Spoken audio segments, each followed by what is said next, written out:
All right, welcome into a very special ACC Championship edition of the Ball Hawk. Of course, this is Ahmad Hawkins, the Ball Hawk, here in person. Now, first, before we get into the ACC Championship game itself, I'd be remiss, Ahmad, if I didn't let you talk a little bit about that rivalry win for UVA, that Commonwealth Cup win.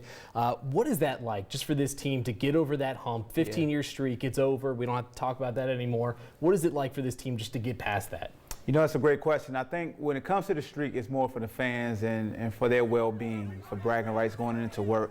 But as far as the team, the streak wasn't important. It was about achieving the 2 goals, beat Tech, win the Coastal, and that took place. It was a trifecta in the end, but these coaching staff of these players for 10 months have been focusing on these 2 goals, had the ups and downs of the year, persevered, and on the biggest stage on Black Friday, they came through and they ended it with an exclamation point because the defense continued to play aggressive, got sacks, and we just stormed the field. So it was great for our fan base, great for our program, and it just shows you what A.D. Carter-Williams continues to do for this great university.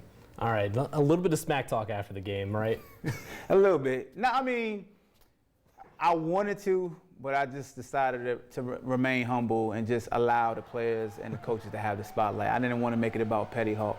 I wanted to make it about the program. We'll wait on Petty Hawk just a little bit, but just going into this moment now, this is uncharted waters for this entire staff, this entire team, this ACC championship. So first, before we even get to Clemson themselves, how do you prepare and go from that high of Virginia Tech to preparing for this ACC championship? This is what you sign up for, and you do exude a lot of emotions and energy into the Virginia Tech game, into winning your Coastal Division.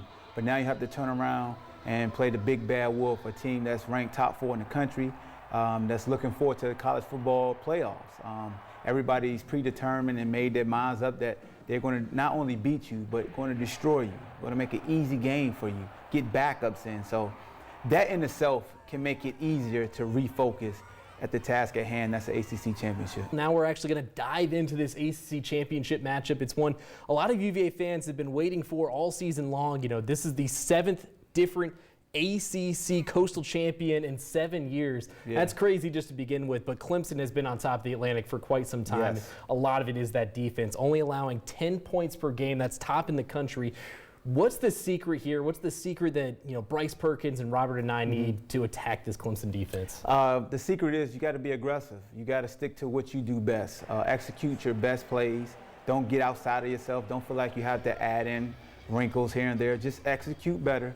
Understand the opponent that you're going up against, and Bryce just being himself and allowing his playmakers to make plays for him. I think that's been the biggest difference since this Louisville game. Not only has Bryce gotten healthier, but Coach Anai has allowed him to utilize his weapons that much more, and those guys are doing what they do after catches and after the ball is handed off to them.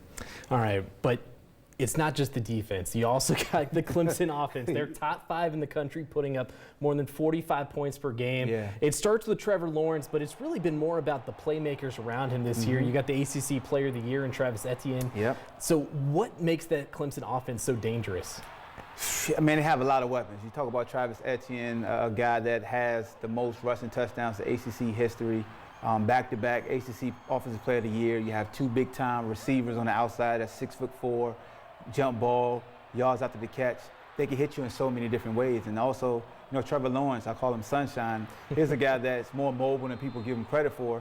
And he played on the biggest stage versus Alabama, and he made them look pedestrian. So that's what makes Clemson so tough, because they can give you 200 yards of rushing, they can give you 200 yards of passing, and then they can limit you under 200 yards on defense as far as passing and rushing. So they're just a great team, and this is a huge challenge for us. And this is the type of challenge that Coach Bronco Mendenhall would want. What do Nick Howell, Kelly Papinga, what do they need to do to kind of bother Trevor Lawrence, get him moving outside the pocket a little bit more, and just kind of keep them in this game? I think you hit the nail on the head when you said bothered. You have to bother him. You have to harass him. You have to hit him. Get him off his spots.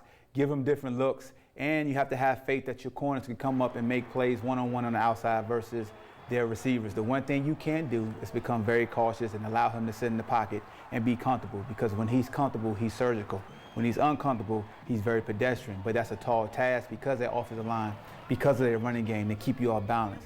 But you have to challenge them. You have to show them, hey, we're one-on-one, beat us. And you have to make them consistently do it. And he's one of the best.